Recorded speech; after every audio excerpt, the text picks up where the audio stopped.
Bon bah Didier, bonjour. Bonjour Mathieu. Donc aujourd'hui tu es avec nous pour nous parler un petit peu de changement de vie, de tout ce qu'on peut faire, de tout ce à quoi on est confronté quand on décide d'aller faire autre chose finalement. C'est Mhm. bien ça? Tout à fait, ouais. D'accord. Donc tu peux te présenter rapidement qu'est-ce que tu faisais de ta vie initialement, où est-ce que tu étais? Alors, je suis un Parisien à la base. J'ai vécu une grande partie de ma vie à Paris, même D'accord. si je suis originaire de Madagascar. Mhm. Je suis marié, j'ai deux filles de 10 et 7 ans. Et j'ai décidé de quitter. J'ai pris la décision de quitter la France en 2007, mais ça s'est réalisé l'année dernière en 2013. D'accord. Donc Voilà. là tu as bien pris ton élan. Voilà. Alors, qu'est-ce qui t'a motivé déjà au départ, décider donc tu travaillais dans l'informatique en région parisienne, c'est Tout à ça? fait, j'ai fait toute ma carrière en région parisienne, D'accord. dans différentes boîtes, des grandes, des petites, Mhm. des moyennes. Et il y a un moment, t'as eu envie de prendre l'air, hein, c'est ça? Voilà, en 2007 j'ai pris la décision, donc D'accord. j'avais évalué un certain nombre de pays, Mhm. notamment les États-Unis, et puis après quand j'ai vu que la procédure d'immigration aux États-Unis était compliquée, Oui, je me suis rabattu certainement. sur le Canada, D'accord. et le Canada anglophone en particulier, Mhm.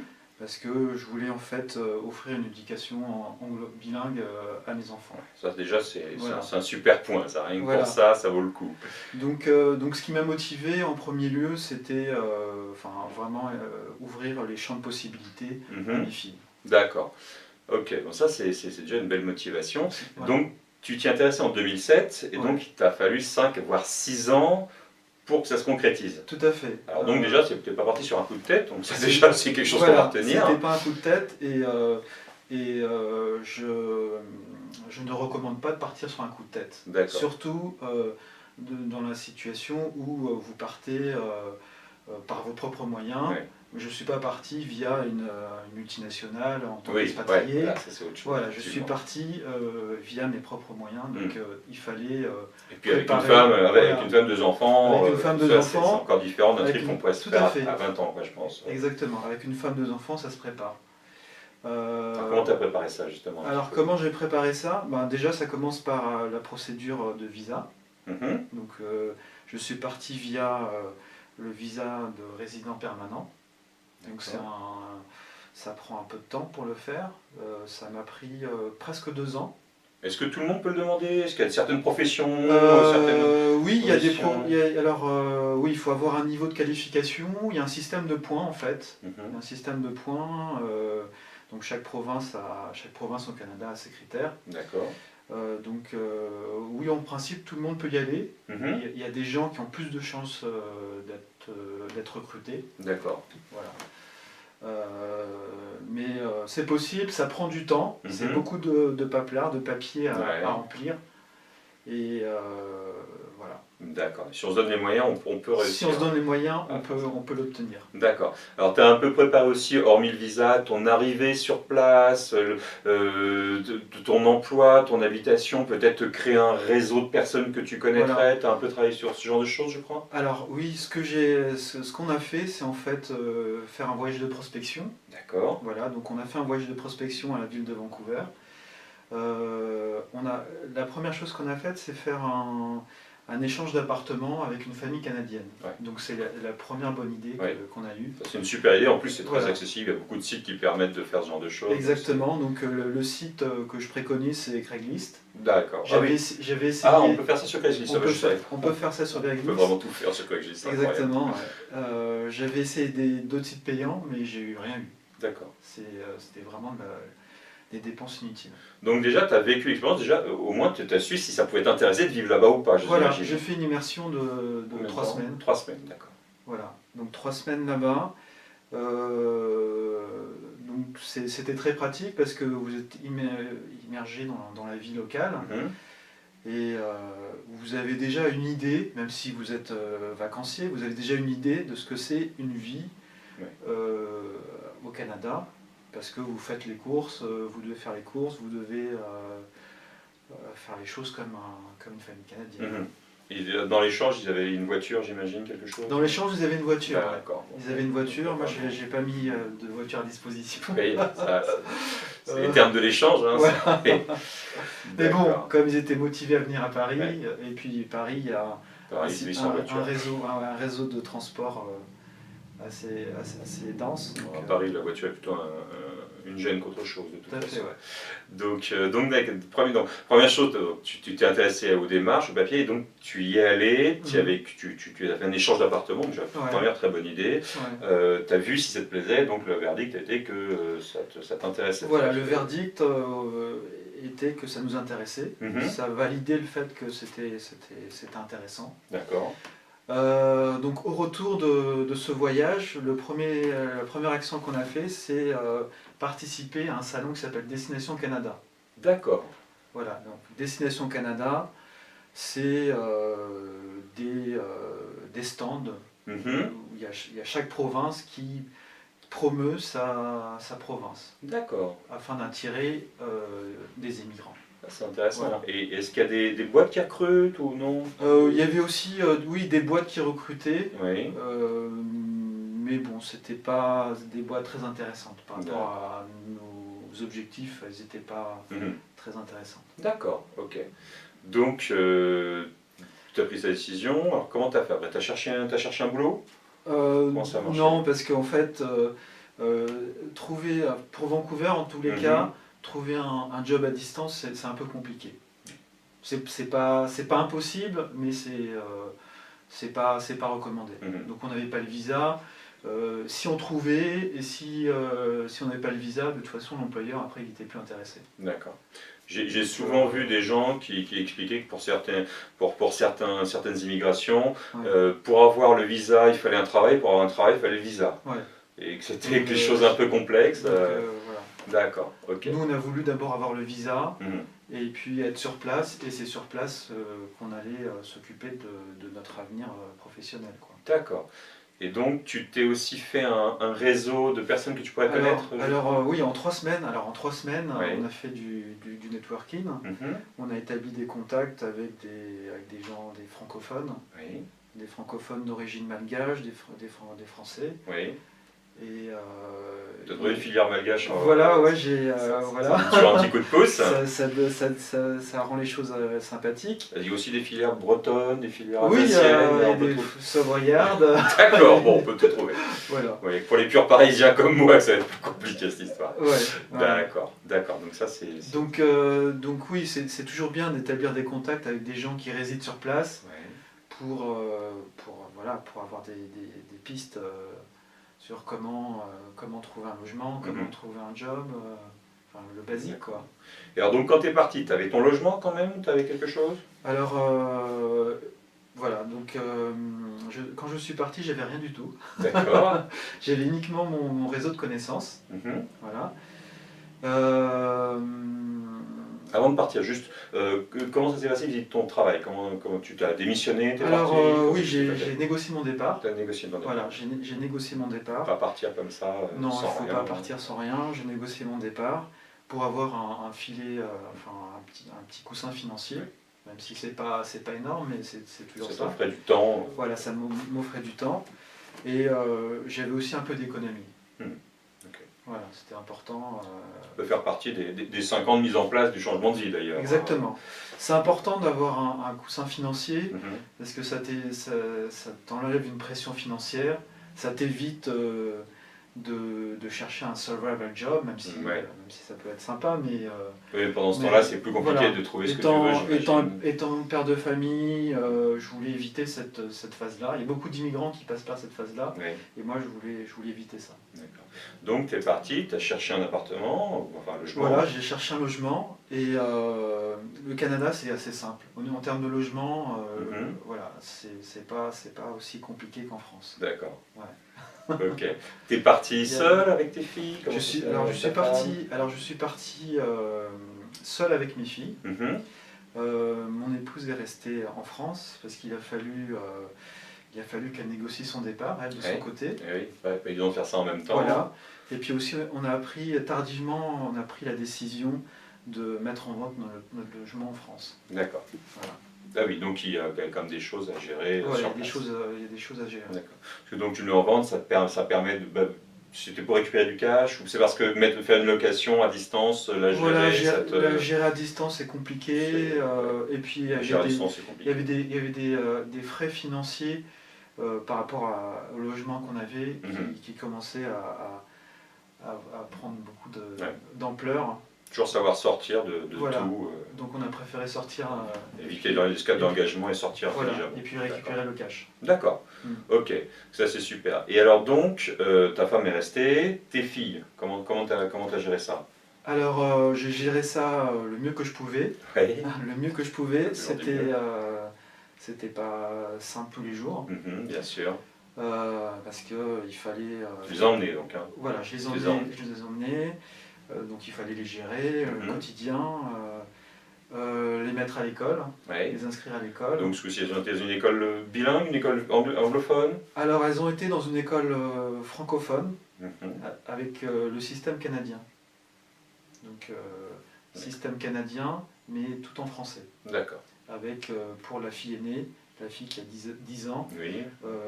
2 heures hebdomadaires d'anglais. D'accord. Donc les âges, hein, pour les gens qui voudraient éventuellement partir et qui se disent oui, j'ai des enfants jeunes et tout, c'est pas possible. Donc les âges de tes filles, c'est 10 et 7 ans. et 7 ans. Voilà. Donc, parfois les gens se disent quand ils sont bébés, ça va. S'ils Ouais. sont grands, s'ils sont partis ou s'ils sont Voilà. ados ou s'ils sont à la fac, ça va. Entre les deux, c'est pas possible. La preuve que si. Voilà. Donc en termes, je veux rassurer les parents, en Ouais. termes, quand on va dans un nouveau pays, Mhm. l'intégration des enfants, c'est vraiment très naturel, c'est très facile. Plus rapide que celle des parents C'est peut-être. beaucoup plus simple que celle de parents. Ouais. D'accord, d'accord. Bon, ça c'est super. Donc c'est possible quand on a femme, enfant, des choses à gérer, même des enfants quel que soit un peu leurs âges.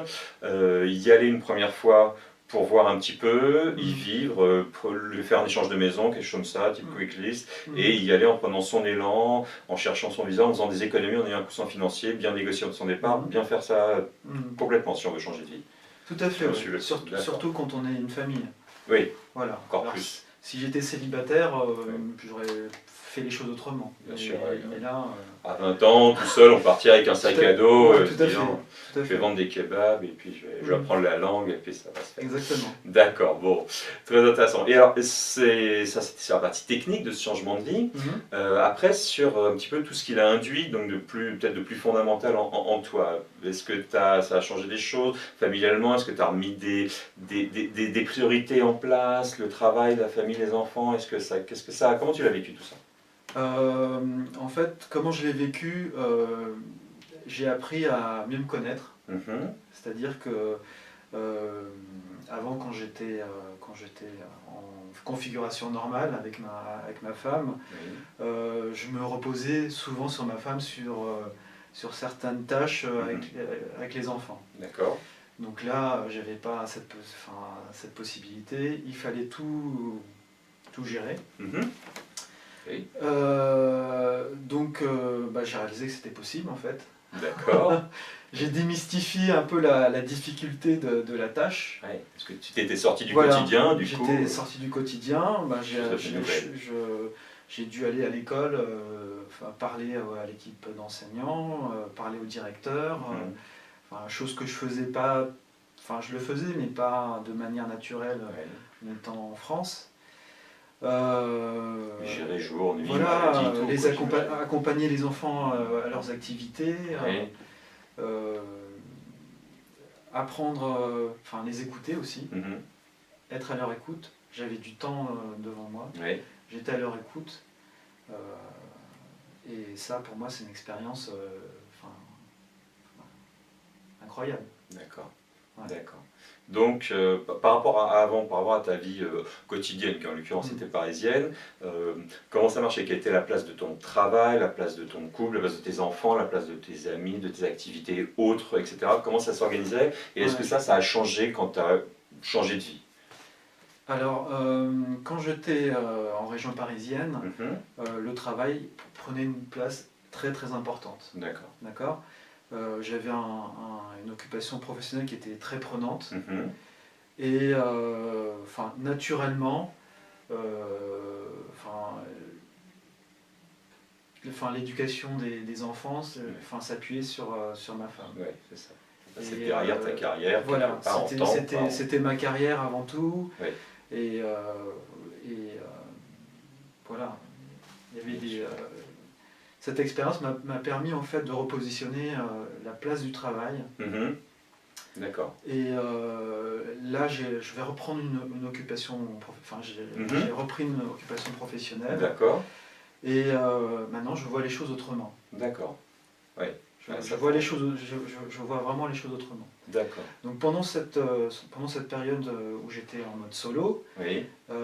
j'ai réussi à décrocher un contrat en indépendant, dans une petite boîte. Et j'étais plus détaché en fait. D'accord. J'étais plus détaché par rapport à ce que je faisais. Et moins la tête dans le guidon. J'étais moins dans la tête dans le guidon. Ça avait sa place. Voilà. D'accord. Le travail avait sa place. Mhm. Je disais aux clients, ça j'étais pas capable de le faire, j'aurais pas le temps. Ouais. J'avais aucun complexe. J'étais pas.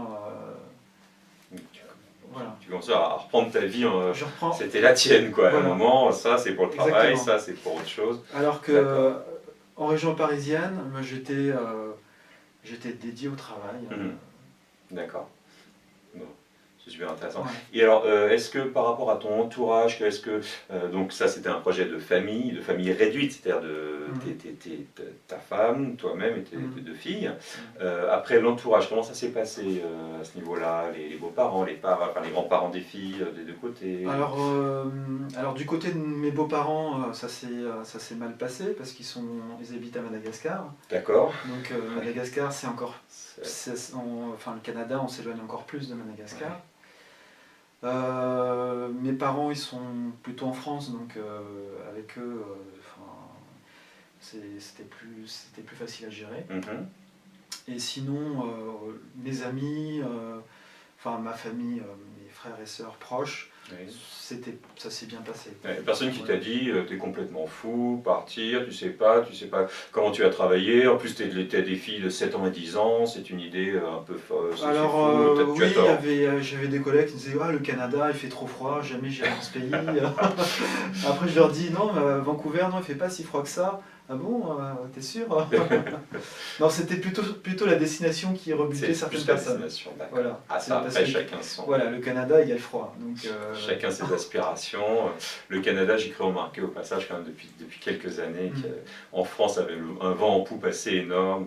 Je passe mon temps à rencontrer, je ne sais pas quelle est ta perception de la communauté française au Canada. Moi je passe mon temps à rencontrer des gens qui projettent de partir au Canada. Je vois que je ne me rends compte que ça. Alors. Je ne sais pas si tu as rencontré une grosse communauté. Alors à Vancouver, non, je n'en rencontre pas beaucoup. D'accord. Parce que c'est anglophone. Ils vont peut-être plus au Québec. Mais il y a beaucoup d'échecs aussi dans l'immigration au Canada. J'ai plus les chiffres en tête. Bien sûr. Mais Montréal, par exemple, il y a beaucoup d'arrivées, beaucoup de retours en France. D'accord. Donc il y a un taux d'échec, il y a un taux d'échec qui est énorme aussi. D'accord. D'accord. Parce que pour X raisons, immigration très mal préparée, on avait sous-estimé le froid. Voilà. On voit que toi tu l'as vraiment préparé, tu as été sur des forums, je crois, d'expatriés, des choses comme ça. Ouais, j'étais sur des forums d'expatriés, j'ai échangé avec des gens qui étaient déjà sur place. J'ai rencontré ces personnes que j'ai rencontrées sur les forums, je les ai rencontrées physiquement à Vancouver. D'accord.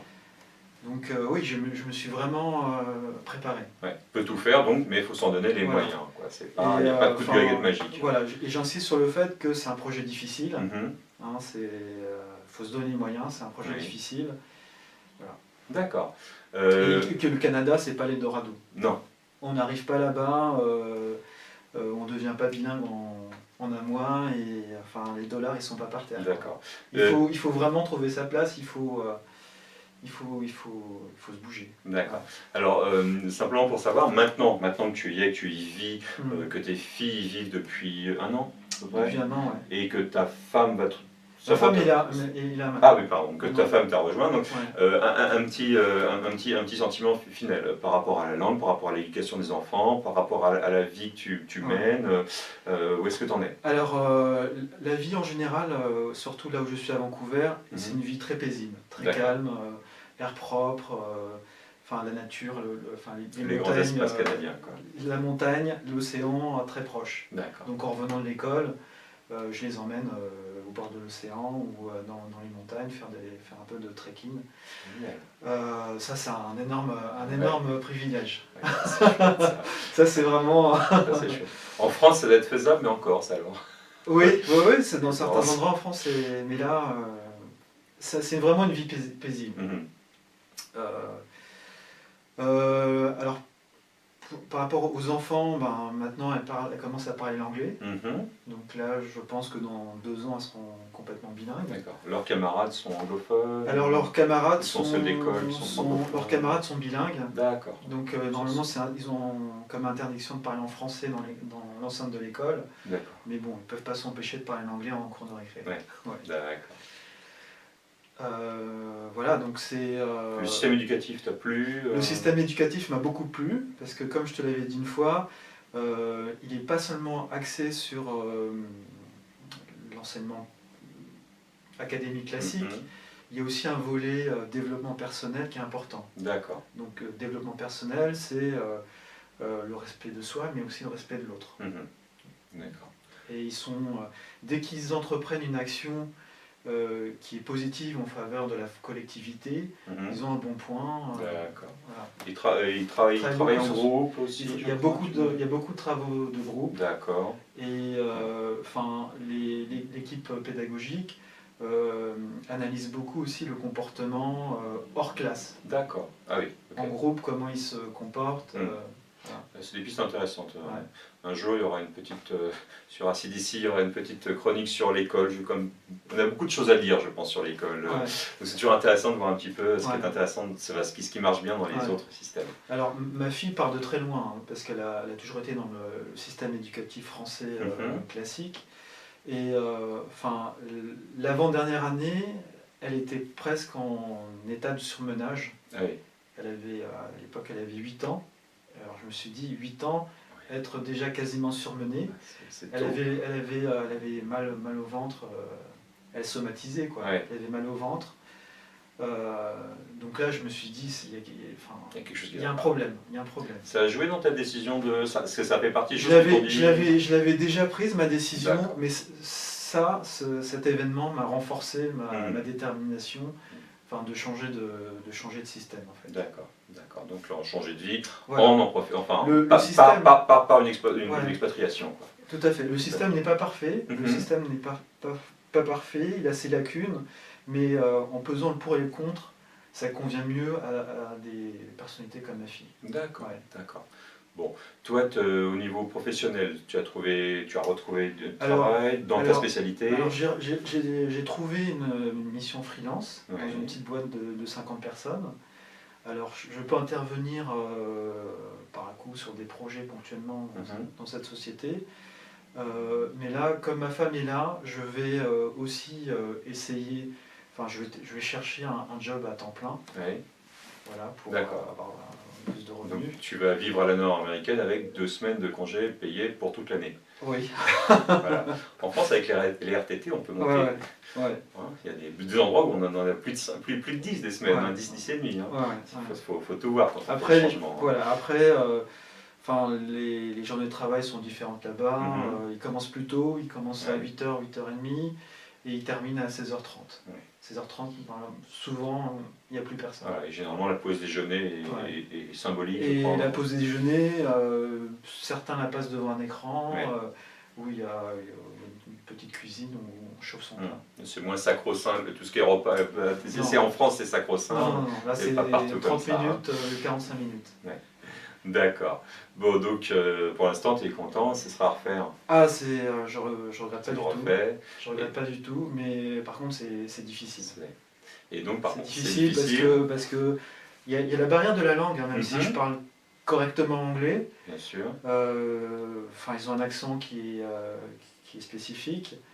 On n'est jamais aussi à l'aise. Il faut adapter son oreille. On est jamais aussi à l'aise que dans sa langue maternelle. Bien sûr. Voilà. En tout cas, ou alors ça prend du temps. Tout à fait, D'accord. Donc, c'est faisable, on peut le faire. Par contre, il faut se préparer. Et puis, ça peut apporter des tas de belles choses. Et entre autres, de changer de vie, de faire un vrai changement, ça peut aider à se recentrer, à amener une réflexion sur ce qui est important dans sa vie et ce qui doit avoir une place qui est bien bien délimité, hein, c'est ça? Tout à fait, ouais. D'accord. Et si on est intéressé par tes aventures donc d'expatrié au Canada, est-ce qu'on peut suivre un petit peu ça? Comment Oui, ça marche? tout à fait. Alors j'ai mis en ligne un blog l'année dernière, D'accord, au moment de mon départ, donc il s'appelle lifefreebootspirits.com. d'accord. Donc on Voilà, va écrire ça dans les textes en dessous, hein, tout à fait. qu'on puisse cliquer directement. Et puis n'hésitez pas à laisser des commentaires si vous avez des questions, des remarques. Eh ben c'est génial, écoute, on n'y manquera pas. Moi-même, je jette un œil régulièrement à ton blog, il est très chouette. Il est plutôt rigolo en plus. Merci Mathieu, Merci beaucoup Didier, merci de ton accueil. à bientôt. Merci.